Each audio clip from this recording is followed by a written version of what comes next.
उनके हनुमान कहे जाते हैं। अगर वैसा हनुमान तो उनका दर्द तो कम से कम अभी तक मंत्री बना दिए रहते।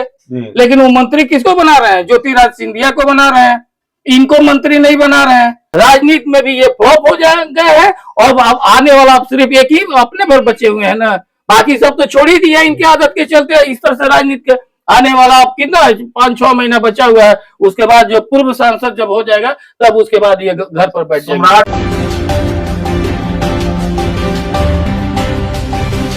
देखिए, बिहार में नीतीश कुमार और चिराग पासवान के बीच जो सियासी दुश्मनी है वो जगजाहिर है और रिश्ते 36 के हैं नीतीश कुमार और चिराग पासवान के बीच। इस दुश्मनी को और हवा दे दी है देश के प्रधानमंत्री नरेंद्र मोदी के एक बयान ने। देश के प्रधानमंत्री नरेंद्र मोदी तेलंगाना की रैली में कहते हैं, नीतीश कुमार ने अपमानित किया, समर्थन देने से मना किया स्वर्गीय रामविलास पासवान को, और इसका दर्द हमेशा मुझे चिराग पासवान की आंखों में नजर आता है।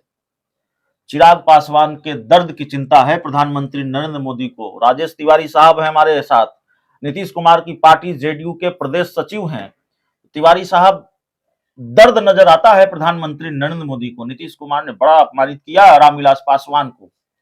काश मोदी जी गरीबों का दर्द देख लेते, काश किसानों का दर्द देख लेते, नौजवानों का दर्द देख लेते, लेकिन वो देख किसको रहे हैं? तो चिराग पासवान जी का दर्द देख रहे हैं, जो उनके हनुमान कहे जाते हैं। अगर वैसा हनुमान तो उनका दर्द तो कम से कम अभी तक मंत्री बना दिए रहते। लेकिन वो मंत्री किसको बना रहे हैं? ज्योतिराज सिंधिया को बना रहे हैं, इनको मंत्री नहीं बना रहे हैं। और ये देखिए, ये तो कह चुके हैं कि हमको मंत्री नहीं बनना है। अरे इसको भी तो देखिए, कौन कह चुका है? चिराग पासवान ने कहा है कि हमको मंत्री नहीं बनना है, क्या ही कर लूंगा मैं 1-2 साल के लिए मंत्री बनकर। माने मंत्री नहीं बनना चाह रहे हैं। ये तो कल के डेट में कह देंगे, जब चुनाव हार जाएंगे तो कहेंगे मैं सांसदों बनना नहीं चाहता था।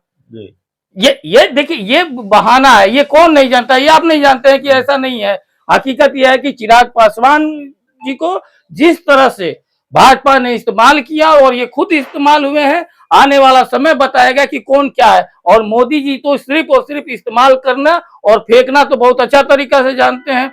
और जिस तरह से इन्होंने उनके माता जी को, रामविलास पासवान जी का धर्मपत्नी को राज्यसभा नहीं भेजा, वो अपने सीट पर जो है जिस तरह से उन्होंने सुशील मोदी को भेज दिया उस सीट पर, ये बताता है कि आप भाजपा ने किस तरह से इसका इस्तेमाल किया। लेकिन आने वाला समय नीतीश जी ने जिस तरह से समाज को, दलित समाज को लेकर के और पूरे समाज को इकट्ठा किए। इनके चाचा को कौन बनाया था बिहार में? एमएलसी कौन बनाया था? कौन मंत्री बनाया था इनके चाचा को? पशुपालन मंत्री। ये इस तरह से देखिए, बोल बोल करके भाजपा इनको गुमराह किया हुआ है और ये खुद गुमराह हुए हैं, क्योंकि इनको राजनीतिक विरासत में मिल गया है और ये विरासत राजनीति को ढो रहे हैं। जिस तरह से एजुकेशन में फ्लॉप हो गए, फिल्म लाइन में जाकर के फ्लॉप हो गए, राजनीति में भी ये फ्लॉप हो गए हैं। और अब आने वाला अब सिर्फ एक ही अपने भर बचे हुए हैं ना, बाकी सब तो छोड़ ही दिया इनकी आदत के चलते। इस तरह से राजनीति के आने वाला अब कितना 5-6 महीना बचा हुआ है, उसके बाद जो पूर्व सांसद जब हो जाएगा तब उसके बाद ये घर पर बैठ जाएगा। सम्राट चौधरी कह रहे हैं कि बूढ़े नीतीश कुमार को अब आराम की जरूरत है।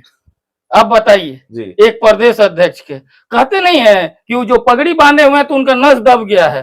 अगर जो नीतीश कुमार जी मोदी जी से छोटे हैं तो वो बूढ़े हो गए हैं, उनको आराम करने की जरूरत है। और जो मोदी जी जिनका जन्म तिथि जो है 17, नीतीश कुमार जो बयान दे रहे हैं, नहीं सुनिए तो, बूढ़े के किसको कहा जाता है? जिसका 17 सितंबर जो है 1950 है मोदी जी का जन्मदिन, और इनका 1 मार्च 1951 है।